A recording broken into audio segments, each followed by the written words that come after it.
Friends, did you know that over 60% of your first-time clients are never coming back to your business again? They are going to your competition. That is so painful, and it doesn't have to be that way.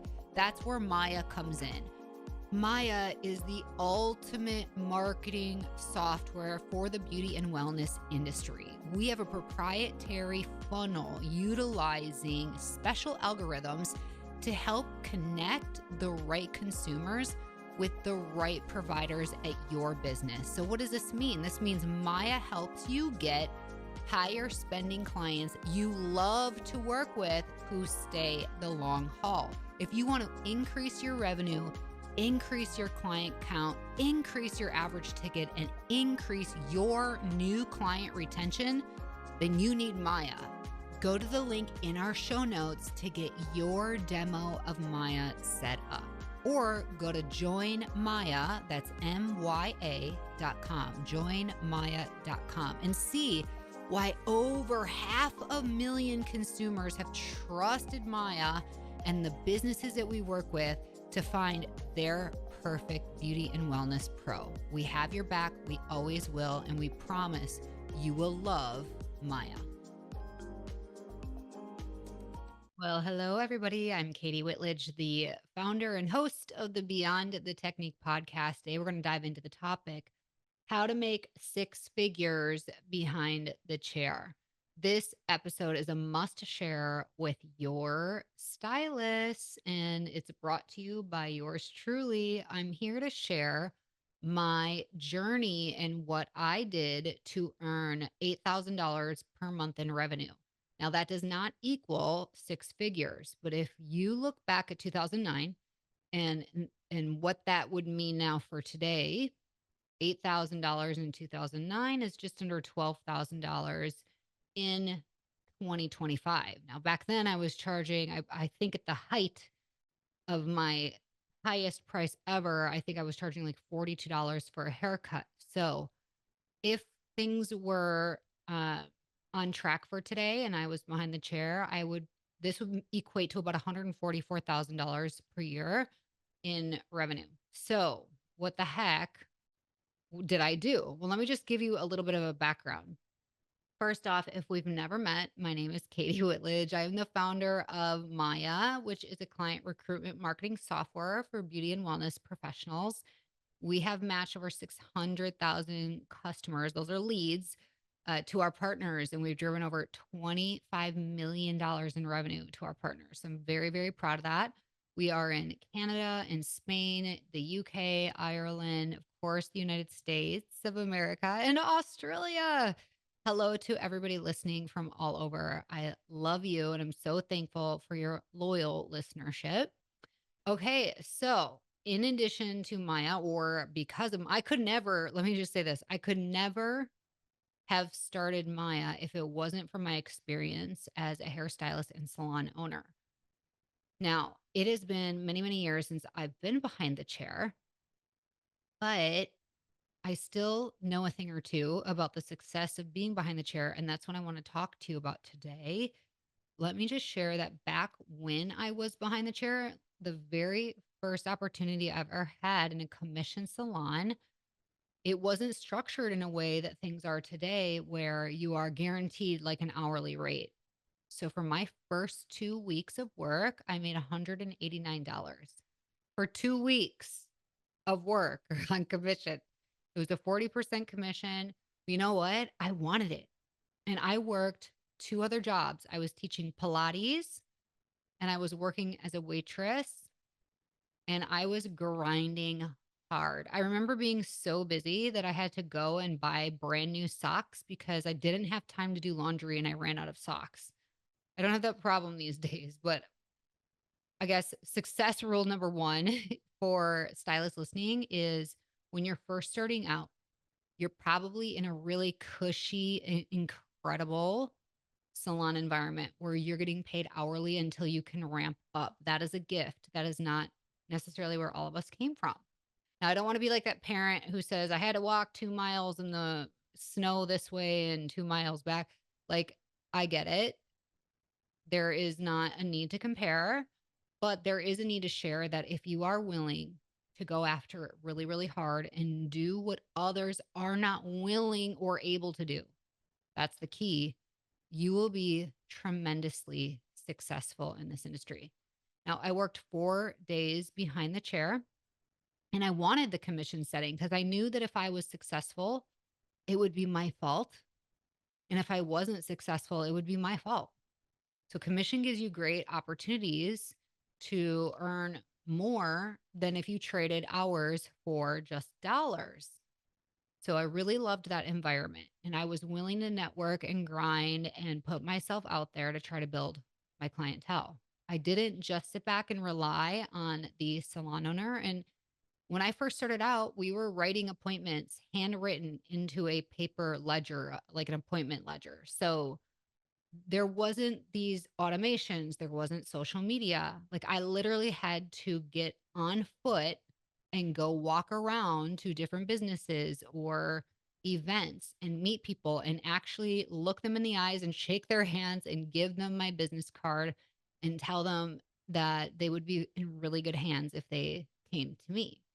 So it's like we've lost the art of the in-person connection, and a lot of my success behind the chair is attributed to that willingness to actually meet human beings and build relationships with them.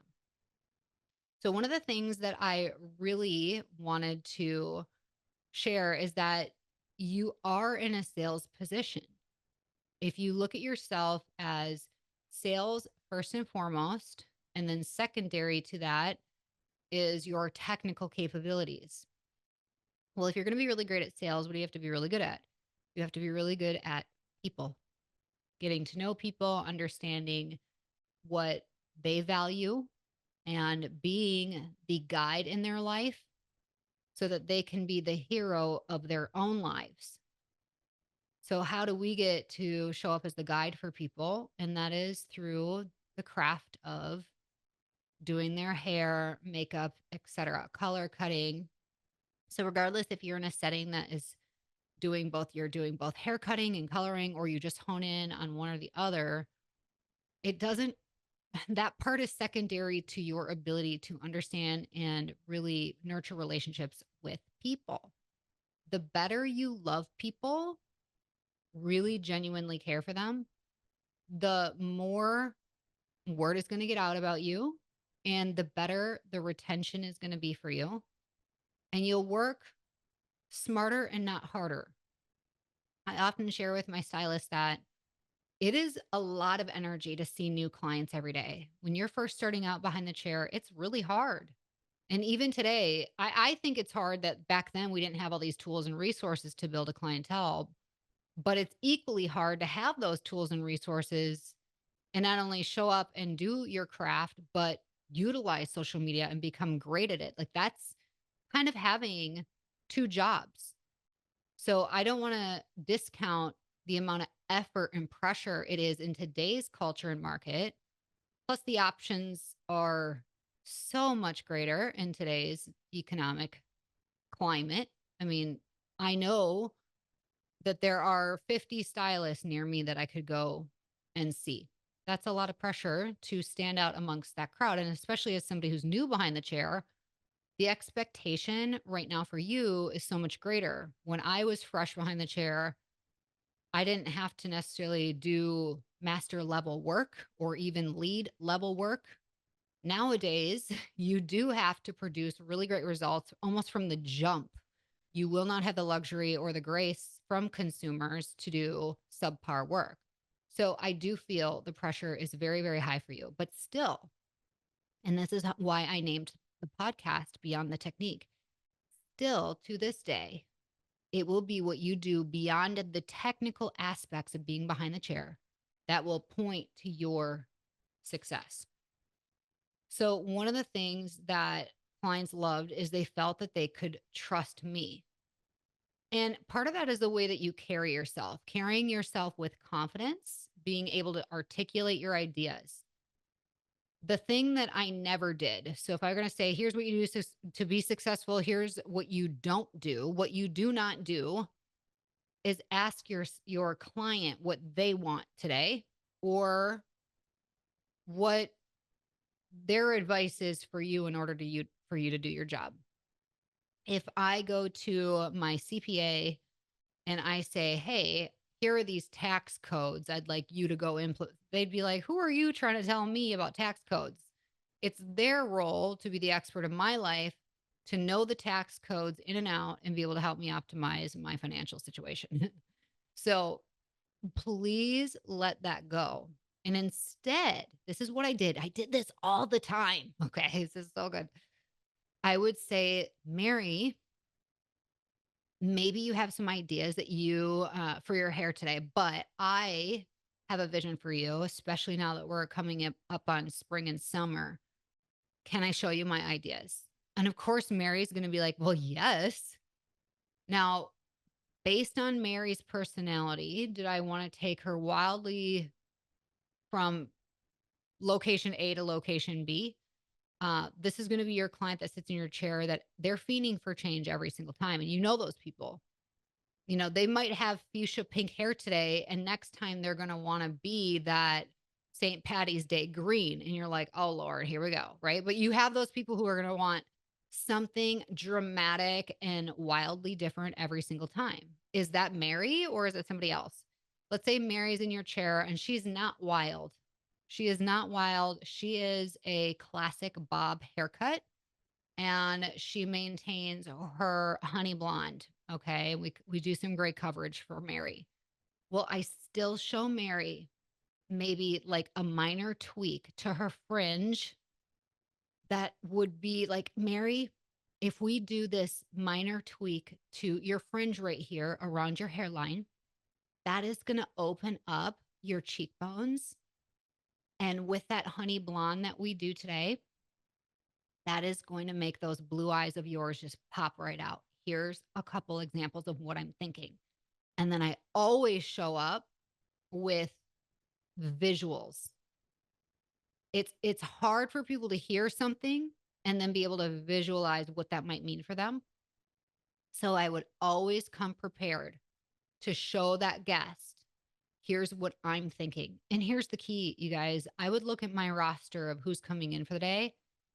And Mary might think, wow, you have been thinking about me this whole time leading up to my appointment. I'll tell you what I do after her visit. But when I come to her with ideas, Mary's going to think I've been thinking about her. And that is, who does that? Nobody. Nobody does that. But you do. And that's what sets you apart from other stylists. So Mary feels so special and seen and cared for. And she might say, well, I love that. And I was actually thinking we go a little shorter. Now, Mary has had a say.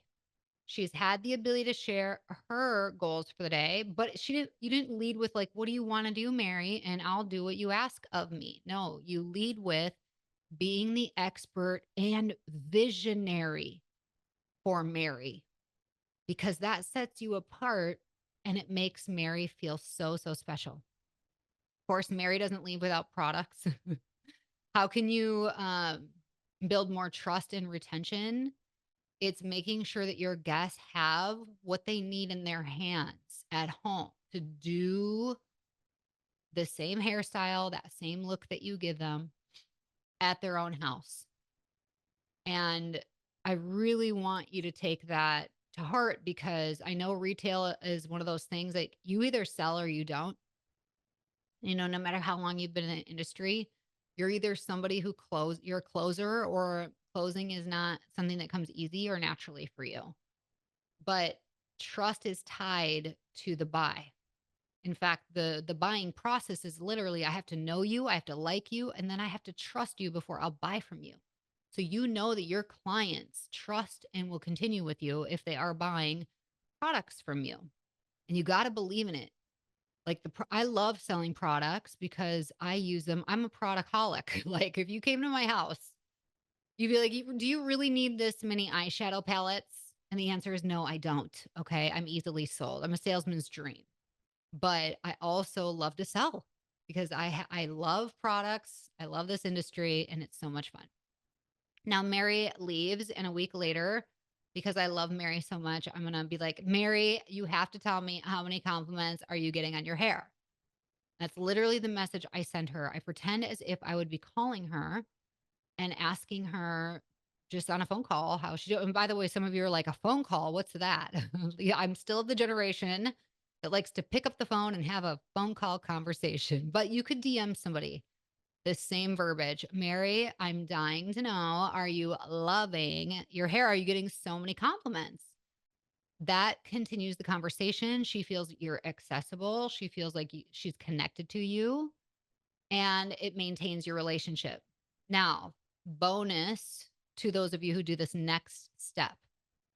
I told you that I look at the roster the day of, so I'm prepared for people that are sitting in my chair that day.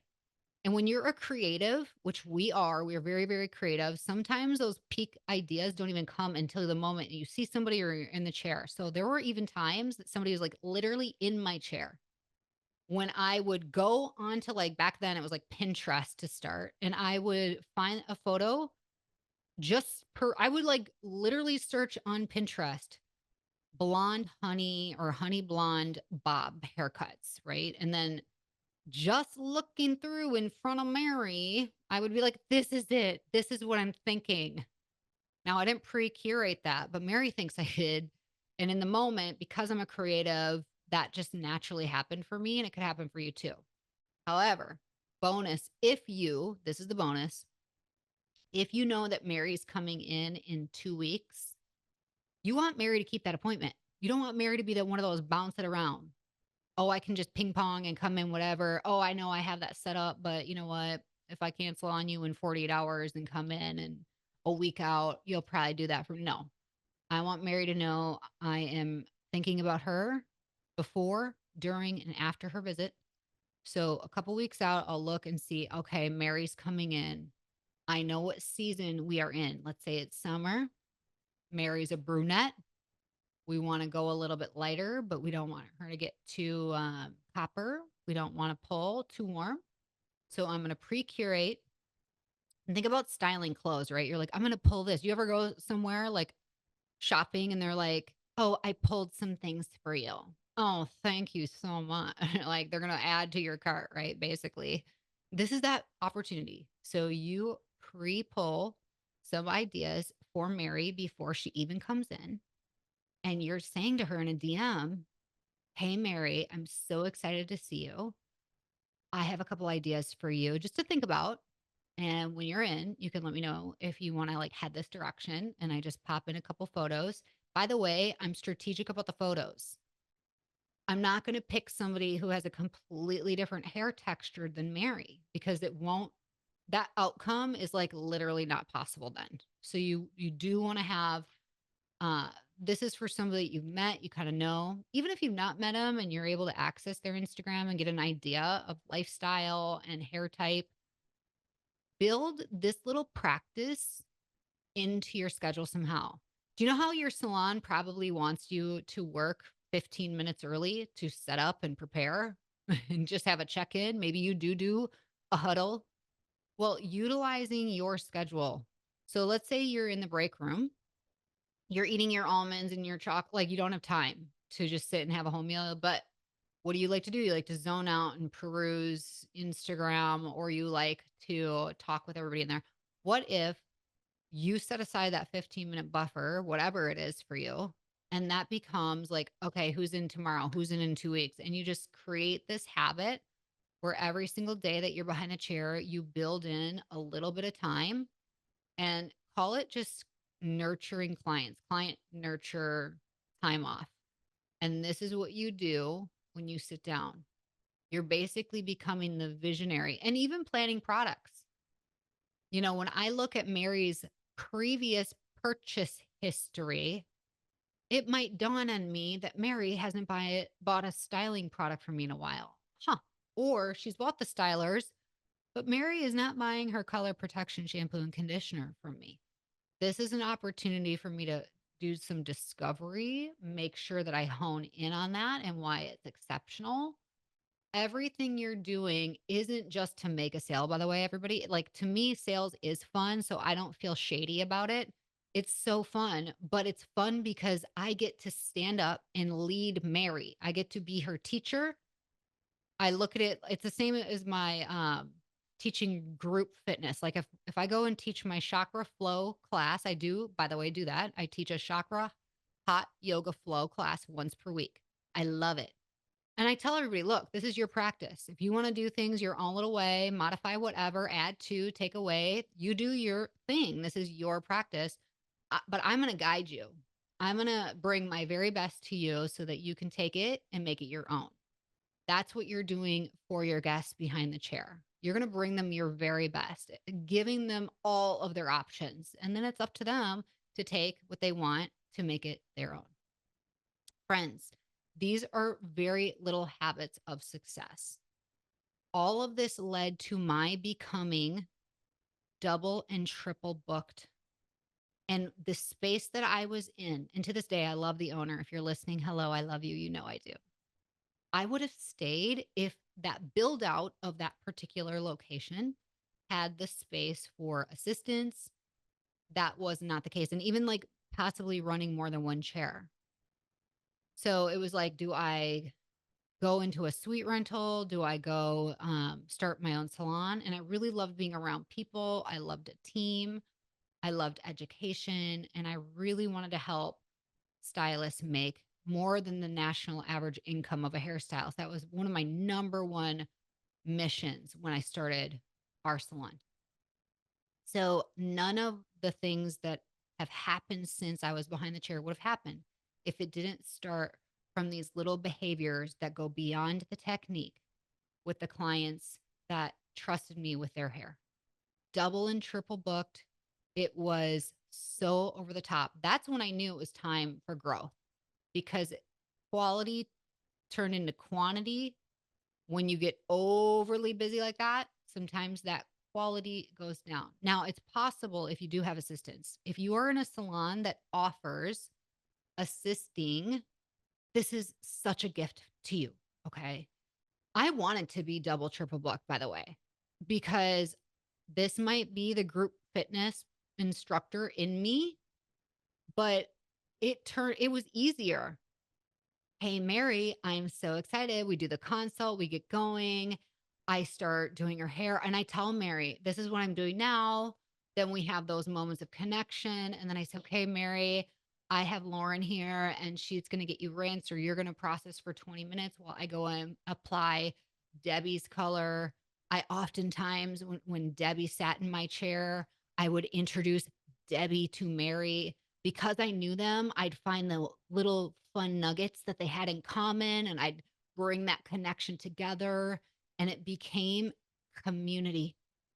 I believe we were born for community. And being hairstylist is one vocation that allows you to build a community and connections with people. It's like nothing else out there. I loved it. I still love it. I'm obsessed with it. So it's just manifesting differently these days.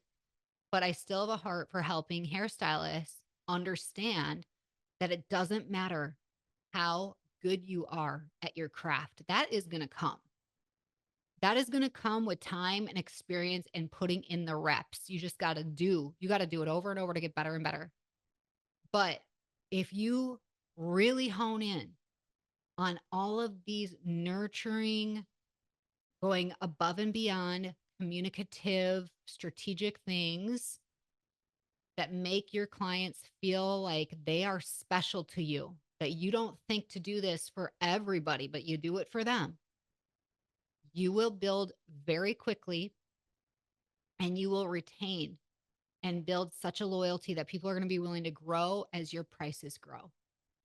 And even when you grow out of your space, or if you start a salon, which don't worry, if you're a salon owner who allowed me to share this episode with your team, we know that there's a couple eagles once in a while that are going to go and fly the nest.